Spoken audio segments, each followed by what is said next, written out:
বন্ধুরা, আজকে রান্না করব আমি বাইন মাছ। বড় একটা বাইন নিয়ে আসছিলাম। বাইন মাছ রান্নায় কি কি লাগছে? লাগছে প্রথমে নারকেলের দুধ, পেঁয়াজ, রসুন, আদা, জিরে, তেজপাতা, গোটা গরম মশলা, মরিচের গুঁড়ো, ধনের গুঁড়ো, হলুদ, লবণ। আর তেল আর দেখাইলাম না, সবাই জানে তেল দিয়েই মানুষ রান্না করে। তো সব মশলা এখন আমি বেটে নিব। তো মাছটা আগে মেখে নেই। দিয়ে দেবো লবণ, হলুদ, মরিচের গুঁড়া। এবার ভালো করে মেখে নিব। মাখা শেষ হয়ে গেছে, এটা একটু সময় থাকবে 10 মিনিট। এবার আমি মশলাগুলো সব বেটে নিব। এই যে এখন গোটা মশলাগুলো আমি বেটে নিব। চুলার উপরে কড়াই বসিয়ে দিয়েছি, এবার দিয়ে দিব তেল।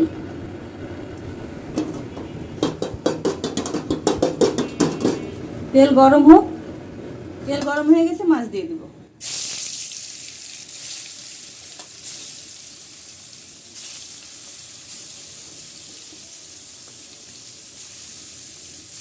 মাছ ভাজা হোক, এখন নামিয়ে নিব।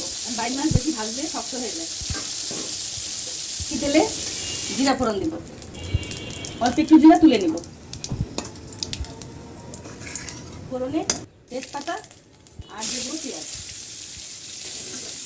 বাইর মাছে একটু তেল বেশি লাগে। পেঁয়াজ আমি লাল লাল করে ভেজে নেব। ভাজা পেঁয়াজের ভিতরে লবণ দিয়ে দেব। পেঁয়াজ ভাজা হয়ে গেছে, দিয়ে দেবো বাটা মশলা। এই বাটা মশলার ভিতরে আমি রসুন দিয়ে দিয়েছি আর একটু পেঁয়াজ বেটে নিয়েছি। সামান্য জল দিয়ে দেবো যাতে পুড়ে না যায় মশলা। দেবো হলুদ, ধনিয়া আর দিয়ে দেবো মরিচ গুঁড়ো।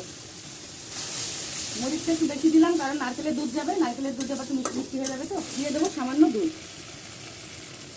বাকি দুধটা আমি পরে দিব। আগে ভালো করে কষে নিব। নারকেলের দুধ দিয়ে কষলে ফ্লেভারটা ভালো আসবে। কষানো প্রায় হয়ে গেছে, তেল ছেড়ে দিয়েছে। এখন এর ভিতরে আমি দিয়ে দেবো ভাজা মাছ, দিয়ে ভালো করে কষে নিব। একটু সময় ধরে কষতে হবে, আস্তে আস্তে। এবার দুধের সাথে জল মিশিয়ে দিয়ে দেবো।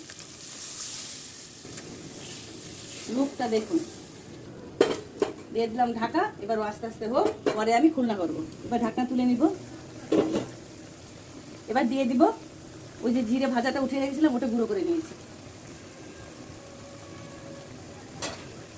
আর অলমোস্ট হয়ে গেছে, কিন্তু আরেকটু সময় আমি চুলের উপরে রাখবো, যতবেলা নারকেলের তেলটা উপরে উঠে না আসছে। এই দেখেন তেল উঠে আসছে, আর যা সুগন্ধ ছাড়ছে তা তো বলার মতো না।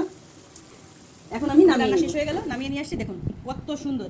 আপনারা একে মাছের মালাইকারিও বলতে পারেন, কোরমা বলতে পারেন, লাল কোরমা বলতে পারেন, যেটা আপনাদের মনে চায় এভাবে বানিয়ে খাবেন। চিংড়ি মাছ করেও খেতে পারেন, কাঁকড়া করেও খেতে পারেন, এই একই পদ্ধতিতে।